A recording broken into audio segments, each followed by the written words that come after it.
Shalom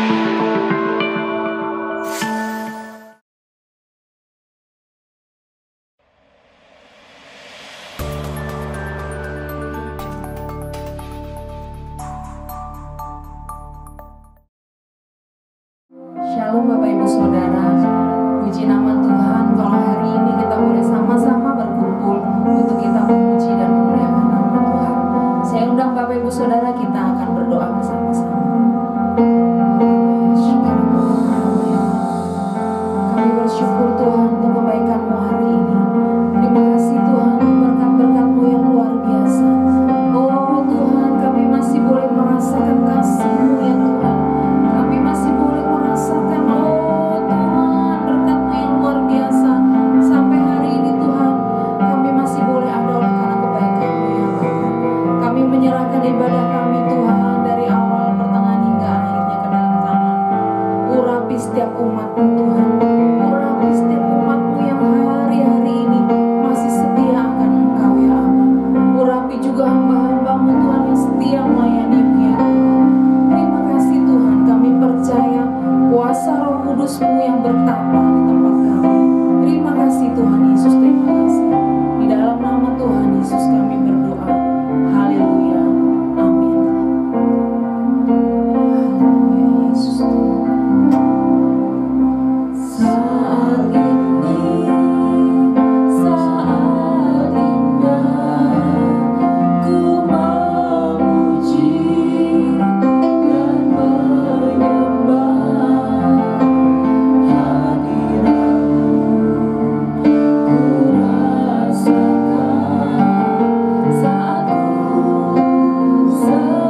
Bagi jemaat yang ingin memberikan persembahan, persepuluhan, dan diakonia dapat ditransfer ke rekening berikut ini.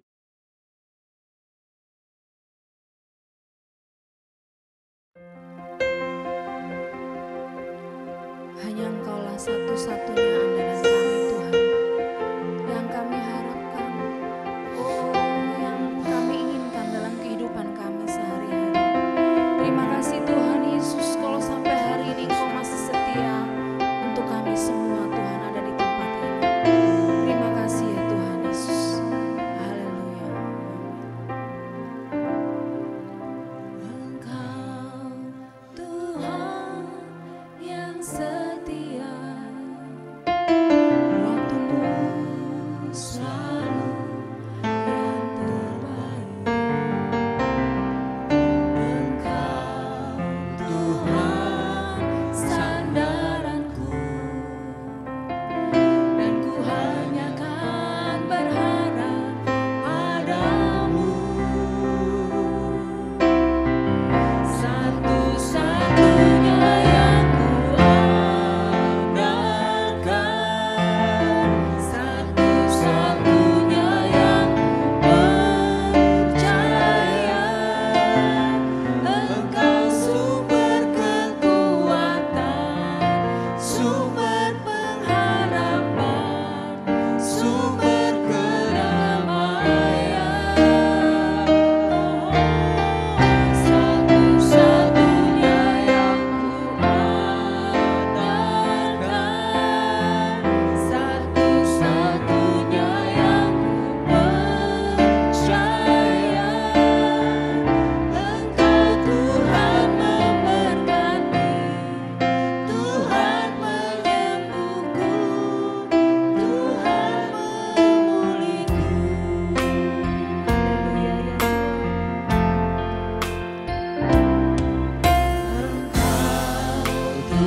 Keluarga Kerajaan Surga, Jemaat GBI Gatson yang saya kasihi, kita masuk kembali dalam ibadah online sampai dengan hari ini tanggal 19 September 2021. Kita sudah memasuki 1,5 tahun masa pandemi COVID-19 ini. Mudah-mudahan hari-hari ini sudah melandai yang terkena kasusnya, dan mudah-mudahan pemerintah Indonesia di bawah Bapak Presiden Jokowi dapat mengatasi semuanya. Juga dampak-dampak daripada pandemi ini, semoga Tuhan mengasihi Indonesia karena mata Tuhan tertuju kepada Indonesia, sehingga Indonesia dapat dipulihkan ekonominya dan bangkit kembali.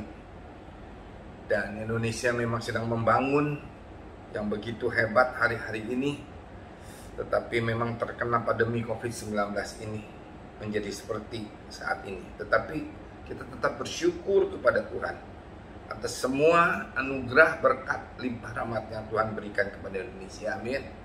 Saudara, mari kita lihat apa yang Tuhan katakan hari-hari ini kepada kita semuanya, ya, kepada jemaat di GBI Gatson dan semua orang yang dapat jangkau YouTube ini dimanapun berada. Saya memasuki seri khotbah seri Kerajaan Allah yang ke-34 dengan judul Arti Kehidupan Ini. Kita tundukkan dulu kepala, kita minta biar Roh Kudus mengurapi kita. Terima kasih Bapa, terima kasih Tuhan Yesus, terima kasih Allah Roh Kudus yang bersemayam di dalam kami, bahkan roh itu kami dijadikan baiknya yang kudus. Berbicaralah kepada kami ya Bapa, ya Aba. Kami siap mendengarnya dan kami siap melaksanakannya dengan bantuan daripada roh Engkau yang ada di dalam kami, untuk kami dapat mengingat, merenungkan, mempelajarinya dan melakukannya di dalam hidup kami, sehingga apa yang kami dengar, apa yang kami rasakan, dan apa yang kami akan lakukan seturut dengan firman-Mu. Terima kasih Aba Bapa untuk semuanya.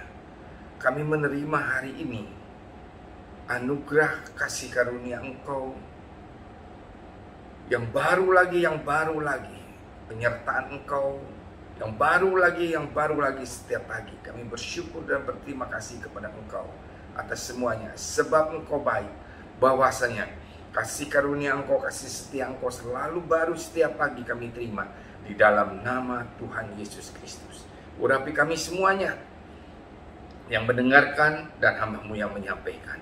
Di dalam nama Tuhan Yesus kami telah berdoa dan mengucap syukur. Haleluya. Amin.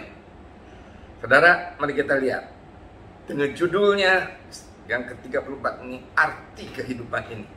Saya kaget sekali pada waktu saya merenungkan apa yang akan saya bawakan tanggal 19 ini. Tahu-tahu tadi pagi saya belum menemukan judulnya, tetapi tadi pagi pada waktu kami mesbah keluarga dengan istri saya berdua, istri saya itu berdoa, Tuhan, Engkau telah memberikan arti kehidupan kepadaku, katanya.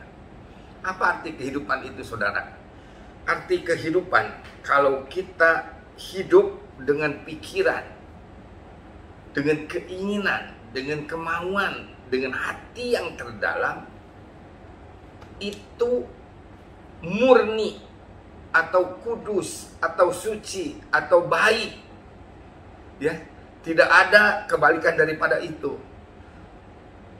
Kalau kita mempunyai hati seperti itu, maka kita akan merasakan di dalam kehidupan kita damai sejahtera, sukacita, kebenaran yang berlimpah-limpah karena Roh Kudus. Karena apa, saudara? Kalau kita mempunyai hati seperti itu, kita akan bisa merasakan, karena hati seperti itu hanya ada di dalam Tuhan Allah kita, yaitu yang kita kenal dengan Yesus Kristus, Tuhan dan Allah kita. Hanya ada pada Dia.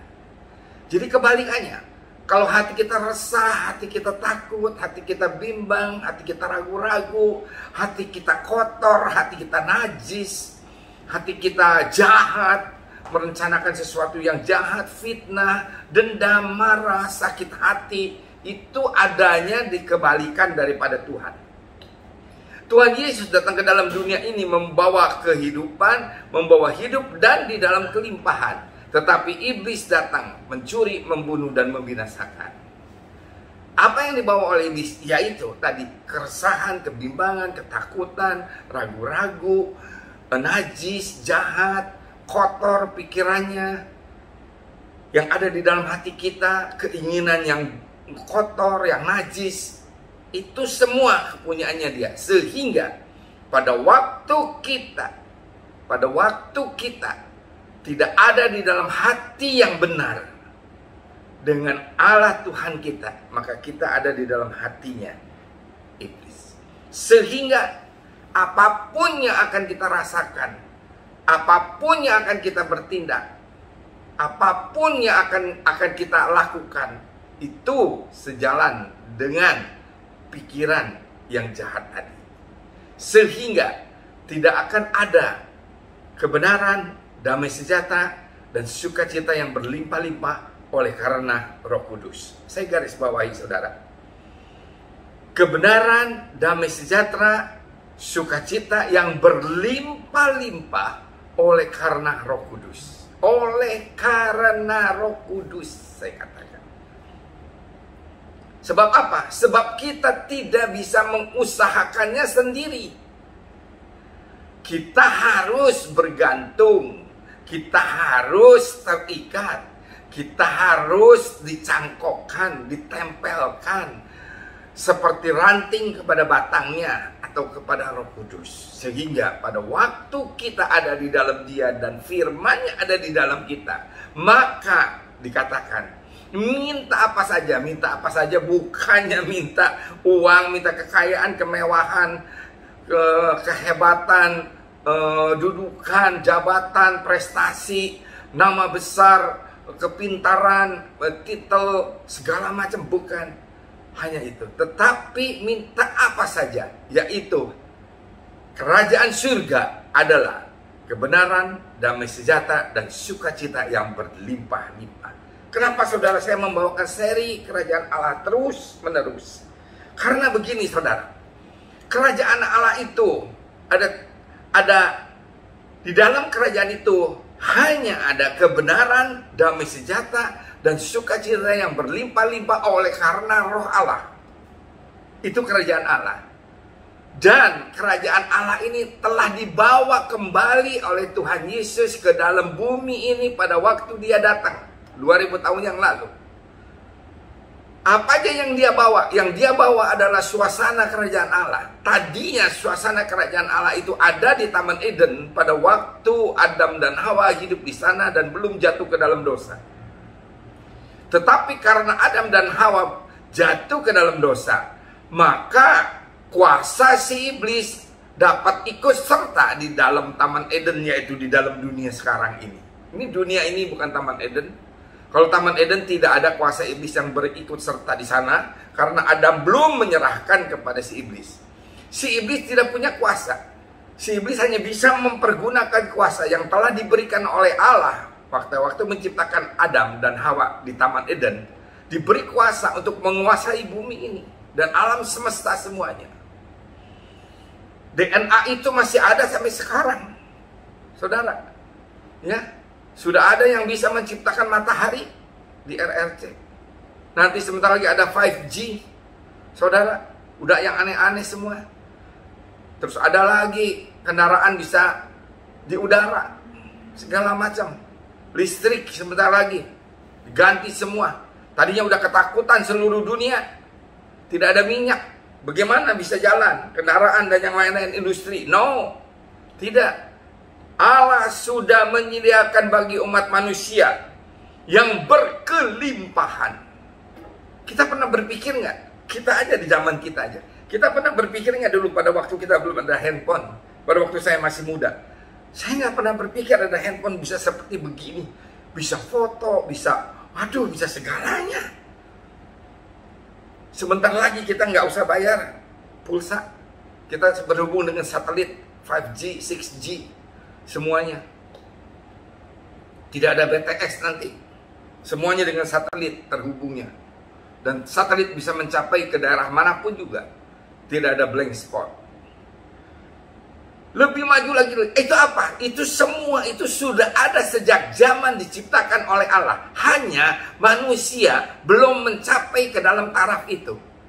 Sekarang sudah mencapai ke dalam taraf itu dengan kepintarannya. Karena apa? Karena hikmat daripada Allah telah diberikan kepada manusia terus-menerus berkelimpahan. Makanya firman Tuhan berkata, Yesus datang, Allah datang ke dalam dunia ini yang telah hancur karena dosa. Dia membawa hidup dan di dalamnya ada kelimpahan. Saudara jangan berpikir bahwa di dalam dunia ini sengsara, susah, tertekan, air mata, sedih. Kalau saudara berpikir itu, ya itu yang akan dialami oleh saudara.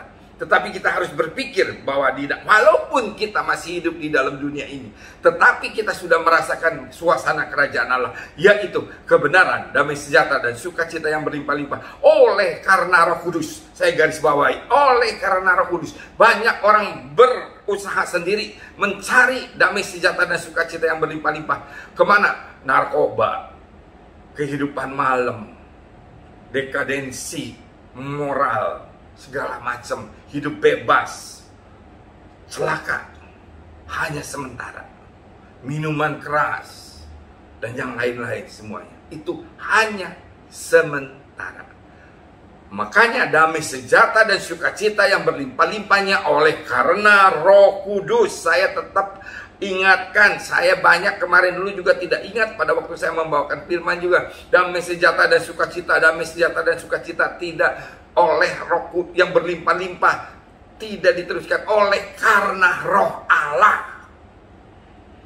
Jadi kita harus tetap terpaut kepada Allah, sehingga pada waktu kita terpaut kepada Roh Allah, kita terpaut kepada firman Tuhan, pada waktu kita membaca firman Tuhan, merenungkannya siang dan malam, terus mengingat-ingatnya dan melakukannya di dalam hidup kita, maka pikiran kita, hati kita yang terdalam, keinginan, kemauan kita, kehendak kita, itu dipengaruhi semuanya oleh firman Allah, oleh Allah sendiri, oleh Roh Kudus yang ada di dalam kita. Sehingga pada waktu hati kita dipengaruhi oleh itu, maka pikiran kita akan menjadi pikiran yang tadi saya bilang.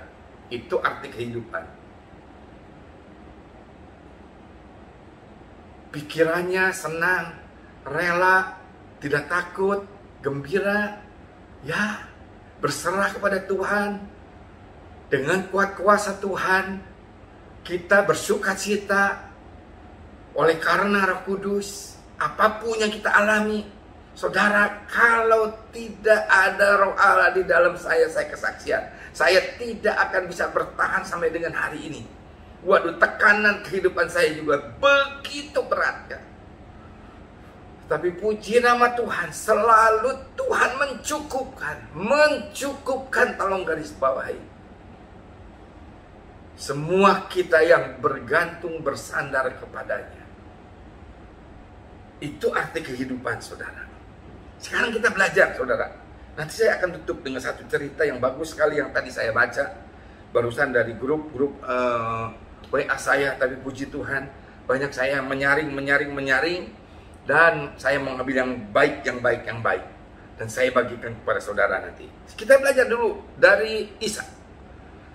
Pada waktu Ishak di Kejadian 26.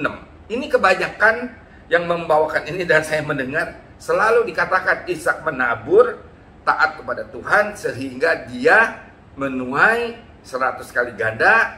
Dan dia menjadi kaya, semakin kaya, dan sangat kaya.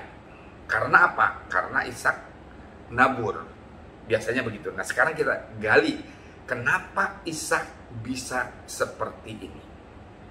Satu persatu ya, pelan-pelan. Kejadian 26 ayat 1, 2, dan 3 saya bacakan untuk saudara. Kejadian 26 ayat 1, 2, dan 3. Maka timbullah kelaparan di negeri itu. Ini bukan kelaparan yang pertama yang telah terjadi dalam zaman Abraham. Sebab itu Ishak pergi ke Gerar kepada Abimelek, raja orang Filistin.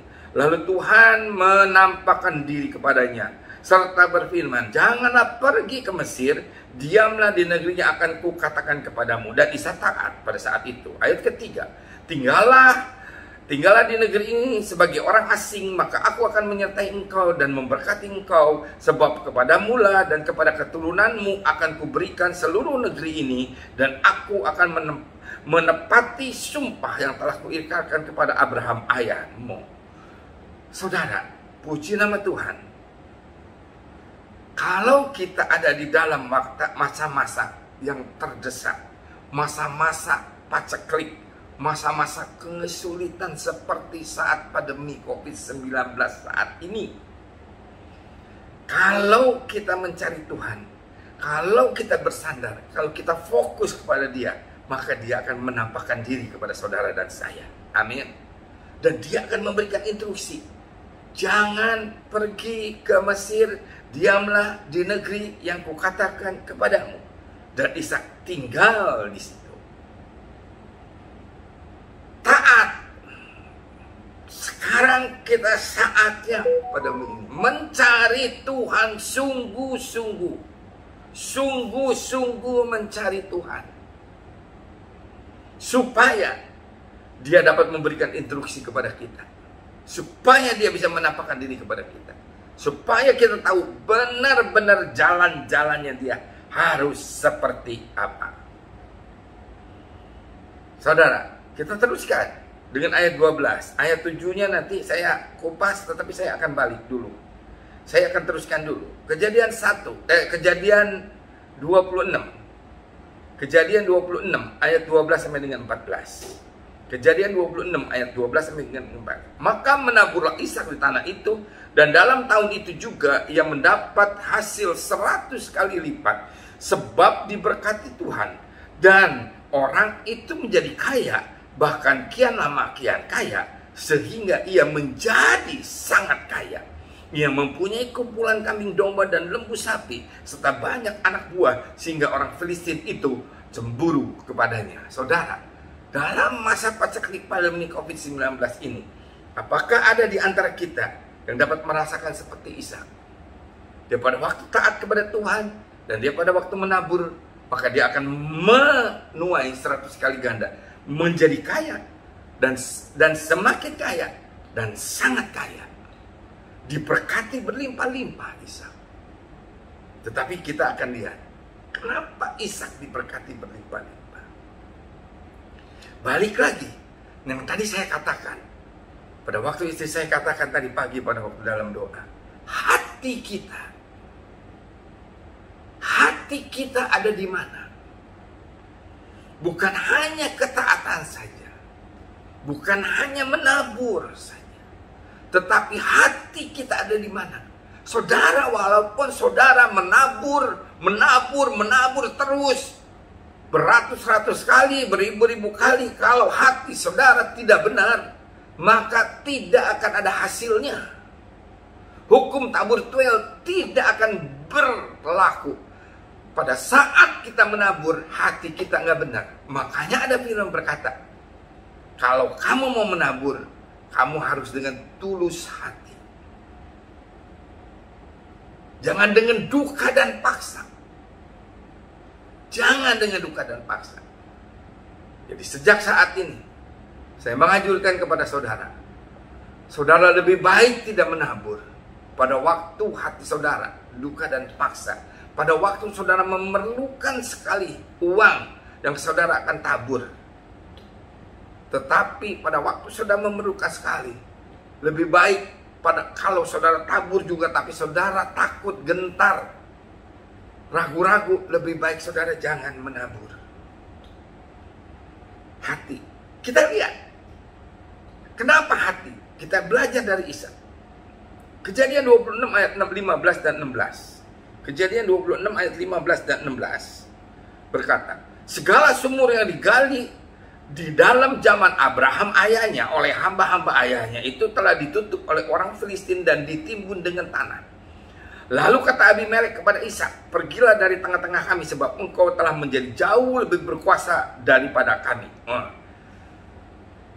Setelah Ishak menjadi kaya dan sangat kaya, maka orang-orang Gerar di sana itu iri kepada dia dan diusirnya dia oleh Abimelek untuk pergi. Apa yang terjadi setelah itu? Ishak, segala sumur yang digali, jadi pergilah Ishak, ayat 17-nya. Kejadian 26 ayat 17. Jadi pergilah Ishak dari situ dan berkemahlah ia di lembah Gerar dan ia menetap di situ. Usir, gak apa-apa. Ishak pergi, Ishak mengalah. Sakit hati, sakit, tapi tidak pernah dibawa oleh Ishak. Itu yang menyebabkan Ishak pada waktu menabur dia menuai 100 kali ganda. Bukan karena taburannya, tetapi pada waktu menabur hati Ishak murni, suci, dan kudus. Hari-hari ini Tuhan sedang menyelidiki semua kita.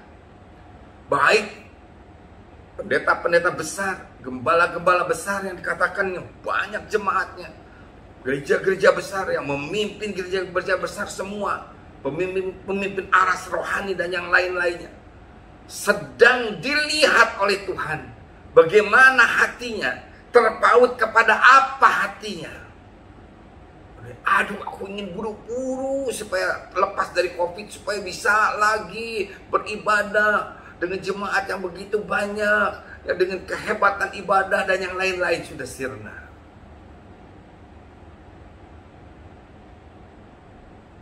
Multimedia,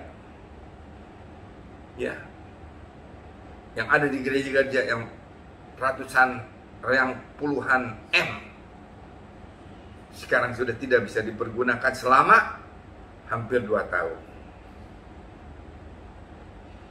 Investasinya seperti apa? Belum lagi gedung-gedung gereja yang puluhan M bahkan ratusan M yang dibangun. Tapi kita sekarang, apa yang sedang kita hadapi, saudara? Lihat bagaimana hatinya Ishak, ya.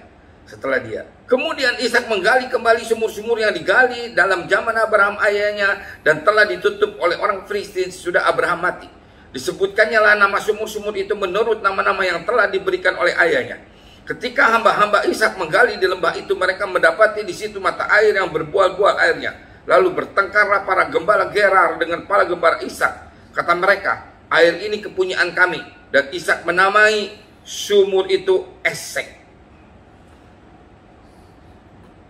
Bertengkar karena sumur, karena air yang berbuah-buah. Tetapi Ishak dengan hati yang tulus, dia berikan sumur itu kepada orang Gerar. Saudara, ya, banyak pertengkaran sekarang akibat daripada uang, akibat daripada jabatan, akibat daripada mamon dunia. Pertengkarannya itu yang sedang dibersihkan oleh Tuhan hari-hari. Semua mamon-mamon dihancurkan oleh Tuhan hari-hari ini, saudara. Bukan cuma itu, karena mereka bertengkar dengan dia di sana. Ya, Kejadian 26 terus nih, ayat 21. Kemudian mereka menggali sumur lain dan mereka bertengkar juga tentang itu. Maka Ishak menamai sumur itu Sitna dan dikasihkan kepada dia. Ya, menggali lagi sumur yang lain. Tetapi tentang sumur itu mereka tidak bertengkar. Sumur itu dinamai Rehobot. Dan ia berkata, sekarang Tuhan telah memberikan kelonggaran kepada kita sehingga kita dapat beranak cucu di negeri ini. Dan di situ ia dari situ ia pergi ke Berseba. Lalu pada malam itu Tuhan menampakkan diri kepadanya setelah berfirman, Akulah Allah ayah Allahmu Abraham. Janganlah takut sebab aku menyertai engkau. Aku akan memberkati engkau dan membuat banyak keturunanmu karena Abraham hambaku itu. Sesudah itu, Ishak mendirikan mesbah di situ dan memanggil nama Tuhan. Ia memasang kemahnya di situ, lalu hamba-hambanya menggali sumur di situ. Datanglah Abimelek dari Gerar mendapatkannya bersama-sama dengan orang Ahusud, hambanya dan Pikot, kepala pasukannya. Tetapi kata Ishak kepada mereka, mengapa kamu datang mendapatkan aku? Bukankah kamu benci kepadaku dan telah menyuruh aku keluar dari tanahmu? Jawab mereka, kami telah melihat sendiri bahwa Tuhan menyertai engkau Sebab itu kami berkata, baiklah kita mengadakan sumpah setia antara kami dengan engkau, dan baiklah kami mengikat perjanjian dengan engkau, bahwa engkau tidak akan berbuat jahat kepada kami, seperti kami tidak mengganggu engkau, dan seperti kami semata-mata berbuat baik kepadamu, dan membiarkan engkau pergi dengan damai.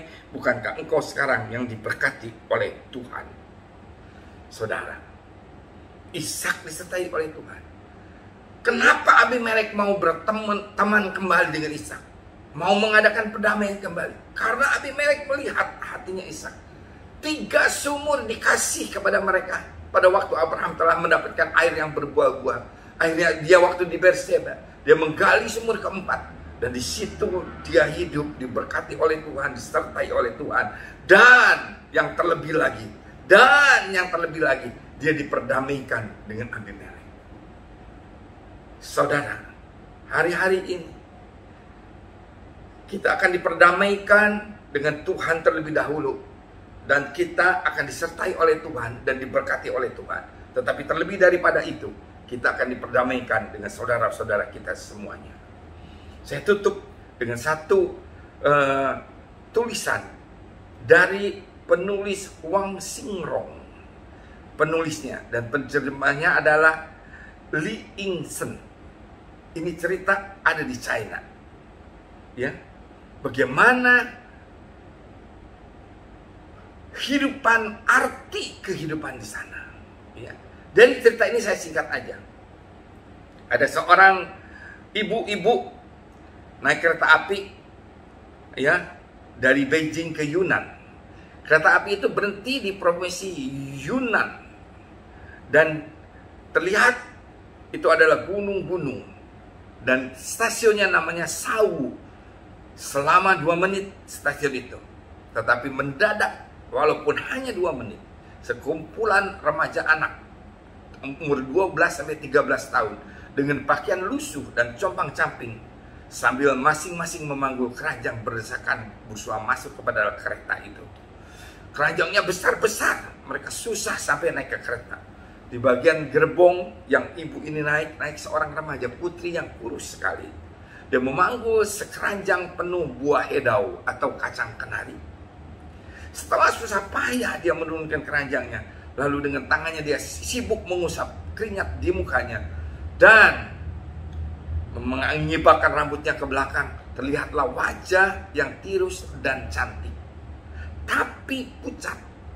Bajunya penuh dengan tambalan sana sini. Begitu pula dengan celana bututnya, penuh tambalan, jelas-jelas mencerminkan seorang anak desa yang sangat miskin.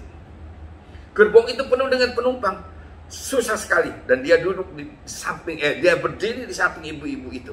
Tetapi dia tidak enak, sehingga dia bertahan untuk berdiri tegak supaya tubuh dia tidak menyentuh tubuh ibu ini. Tapi ibu ini tahu, dia mengisutkan badannya sedikit, tetapi dia pada waktu dia akan melihat bahwa dia akan memberi tempat duduk kepada anak ini, tempat duduknya sudah tidak bisa untuk menampung 3 orang. Sehingga ibu ini mengisut sedikit supaya anak ini dapat berdiri dengan baik.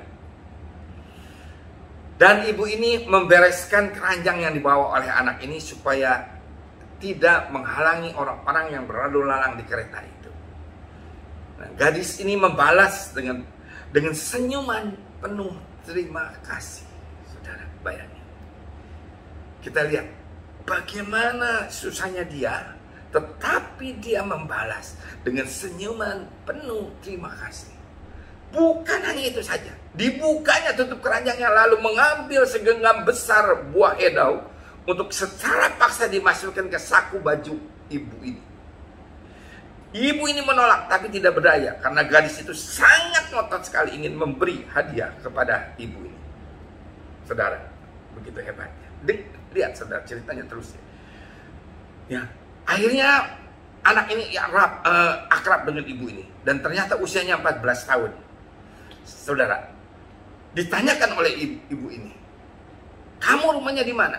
Rumahnya dia dari stasiun Sau itu kira-kira beberapa puluh kilometer. Ya. Nah, kebenaran pada saat itu kebunnya sedang panen, banyak buah kenari, Tapi karena mobil tidak bisa masuk ke desanya, dia harus menjual hasil kebun itu dengan memikul dan berjalan ke tempat yang sangat jauh. Saat itu ibunya sakit, sehingga dia butuh uang untuk berobat. Maka bapaknya menyuruh dia keluar menjual buah itu. Ceritanya dia, dengarkan. Dia bangun tengah malam dan berjalan sampai petang berikutnya. Kira-kira.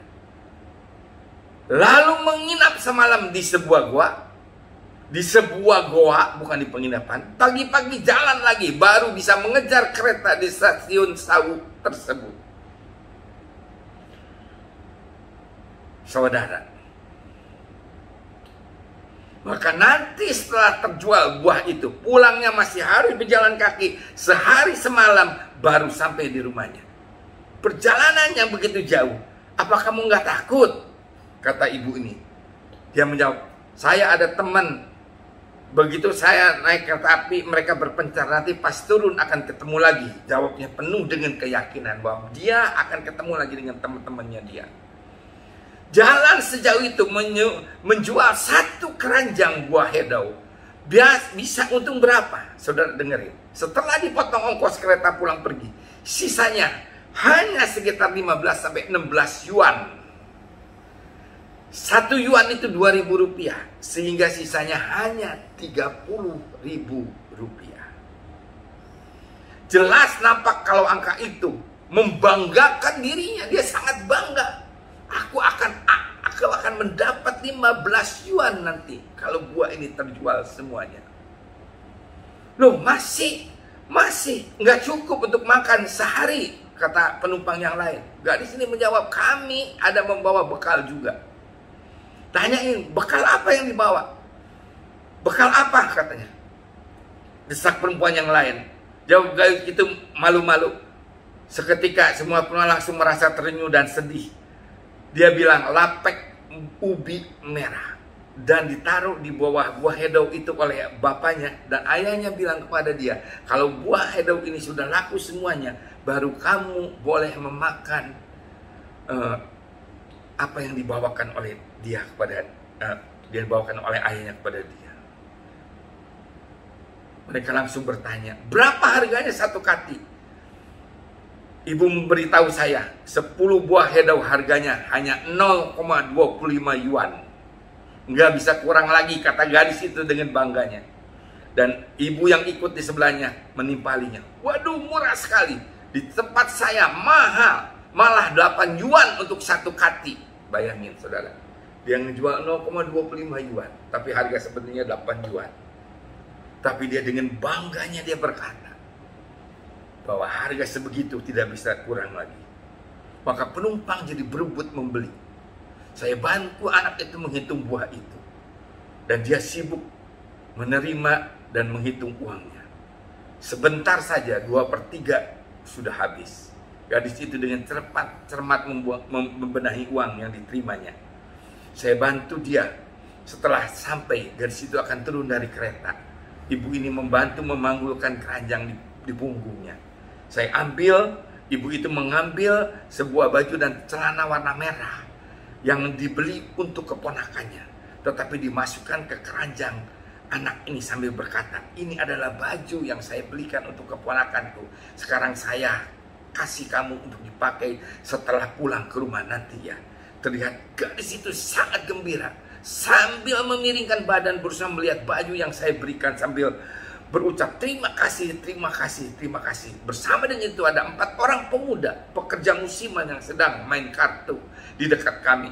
Cepat-cepat berdiri, masing-masing memberikan uang kertas 50 yuan kepada gadis itu sambil berkata, gadis kecil, kami memang sudah tidak bisa membawa barang lagi, makanya tidak beli buah hedau kamu, tetapi uang ini untuk kamu bawa pulang dan belilah obat untuk ibumu. Ya, semoga ibumu cepat sembuh. Gadis itu menangis, mukanya memerah, mungkin karena bingung dan tidak mampu mengucapkan kata-kata lagi. Gadis itu akhirnya turun di stasiun itu, dan apa yang dia lakukan? Dia berdiri di depan jendela keempat orang pemuda ini dan berkata, saudara kakak besar, sambil meleleh air matanya bingung. Dia mengucapkan, terima kasih, terima kasih, terima kasih. Kemudian mampir lagi di depan jendela kereta ibu ini. Dan dia berkata, Nek, baju yang nenek berikan itu saya simpan dulu dan akan saya pakai saat saya menikah nanti. Saudara, bayangkan. Ibu nenek ini yang ikut dengan dia, yang duduk di sebelah dia, itu sampai dia nangis. Nenek, namaku Sanguo, Nek, kata dia. Sanguo. Sejenak stasiun itu pun sudah ditinggalkan oleh kereta api, dan dalam hati masih menggema sebuah nama, Sanguo. Itulah arti sebuah kehidupan. Bersyukur, sebuah kata sederhana, namun memiliki makna dan dampak yang sangat luar biasa. Bersyukur untuk masa-masa sulit, karena di masa sulit itu kita tumbuh. Bersyukur untuk keterbatasan, karena memberikan kita sebuah kesempatan untuk berkembang. Bersyukur untuk setiap tantangan baru, karena itu akan membangun kekuatan dan karakter kita. Bersyukur pula untuk setiap kesalahan yang kita buat, karena dengan demikian itu akan mengajarkan pelajaran yang sangat berharga buat saudara dan saya. Karena sesungguhnya dengan kita selalu bersyukur dapat mengubah hal yang negatif menjadi positif. Itulah arti kehidupan yang istri saya katakan di pagi hari ini pada waktu kami mesbah keluarga. Biarlah firman ini menjadi berkat. Kenapa Ishak diberkati dan dia bisa menjadi kaya, semakin kaya dan sangat kaya, dan dia menabur dapat menuai 100 kali ganda, karena dia mempunyai hati yang murni, hati yang tulus, hati yang bersih, hati yang suci, hati yang terpaut kepada Allah. Terpautkan hati kita kepada dia, maka kita akan mempunyai hati yang bersih, hati yang tulus. Saudara, hari-hari ini Tuhan sedang melihat seluruh hati kita, baik orang yang percaya dan yang tidak percaya. Tundukkan kepala, kita berdoa. Terima kasih Bapa untuk firman-Mu, untuk pelajaran kami pada hari ini. Biarlah kami dapat mengingatnya dan diukirkan di dalam roh hati kami, Tuhan. Firman-Mu itu Tuhan ada di dalam kami, dan kami melakukannya di dalam hidup kami. Terima kasih Bapa untuk firman-Mu. Kami berdoa untuk Indonesia, untuk Presiden, Wakil Presiden, jajaran Menteri, Kabinet, semua satuan tugas gugus depan COVID-19. Tuhan berikan hikmat kepada mereka, para menteri kabinet, anggota DPR, MPR, eksekutif, yudikatif, dan legislatif, semuanya yang ada di Indonesia, bagian ekonomi Tuhan, Ibu Sri Mulyani Tuhan, dan yang lain-lainnya, supaya dapat mengatasi Tuhan ekonomi di dalam masa pandemi ini. Indonesia menuju kemakmuran Tuhan. Di dalam nama Tuhan Yesus itu terjadi. Terima kasih Bapa. Angkat kedua tanganmu dan terimalah berkat. Saudara yang sakit, angkat tangan saudara. Saudara akan disembuhkan oleh karena berkat ini. Maka berkat anugerah limpah rahmat, kasih karunia, kasih setia berlimpah-limpah daripada Allah Bapa di dalam anaknya Tuhan Yesus Kristus, dan persekutuan yang indah dan yang manis dengan Allah Kudus senantiasa menyertai dan memberkati kami berlimpah-limpah malam hari, pagi hari ini sampai malam nanti, sampai Yesus datang kedua kali, bahkan sampai selama-lamanya. Mari kita yang percaya dan menerima dengan iman kita bersama-sama. Amin. Tuhan Yesus memberkati. Selamat hari libur.